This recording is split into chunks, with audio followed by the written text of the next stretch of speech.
आपण पोलीस दलाची पुनर्रचना केलेली आहे। त्या पुनर्रचनेनंतर आपण एकूण पोलीस मध्ये 2,30,277 पद आहे। यापैकी 2,06,047 पद भरलेली आहेत। 24,230 पद ही रिक्त आहेत।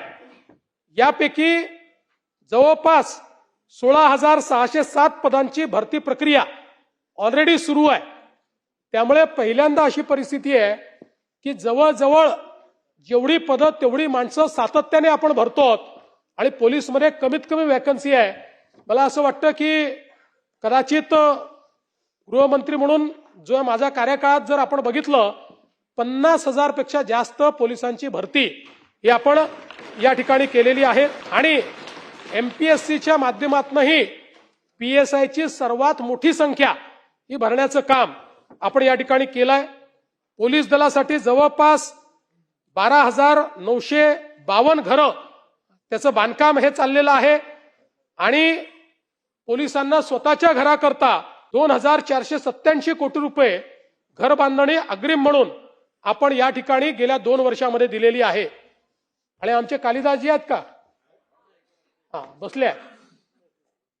त्यामुळे कालिदासजींचा जो आग्रह असतो विशेषतः पोलिसांच्या करता आपण मुंबई सारख्या ठिकाणी मालकी हक्काची घरं मिळाली पाहिजेत। बीडीडी साहित काहींना मिळाली, आता उर्वरित पोलिसांना वाटतं आम्हालाही मिळाली पाहिजे। सगळ्या सरकारी कर्मचाऱ्यांना आपण काही मालकी हक्काची घरं देऊ शकत नाही। पोलिसांकरता काही वेगळ्या गोष्टी आपण केलेल्या आहेत आणि म्हणून या संदर्भात काही कोर्ट केसेसही चाललेले आहेत।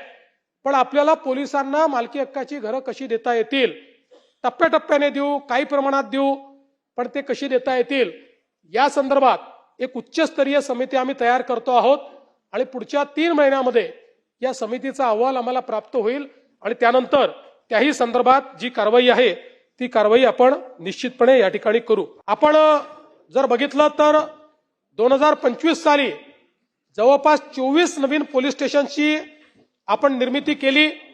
हे याकरता महत्वाचं आहे की जवळजवळ 15-20 वर्ष आपण पोलीस स्टेशन तयार करत नव्हतो, पण आता मोठ्या प्रमाणात आपण पोलीस स्टेशन तयार करणं सुरू केलेलं आहे आणि डायल 112 ही जी आपली सेवा आहे या सेवेच्या अंतर्गत आपला आता रिस्पॉन्स टाइम हा दरवर्षी चांगला होतोय। 2022 मध्ये 15 मिनिटं 41 सेकंद होता, आता तो 15 मिनिटं 41 सेकंदावरनं 2026 मध्ये 6 मिनिटं 22 सेकंदापर्यंत खाली आलेला आहे।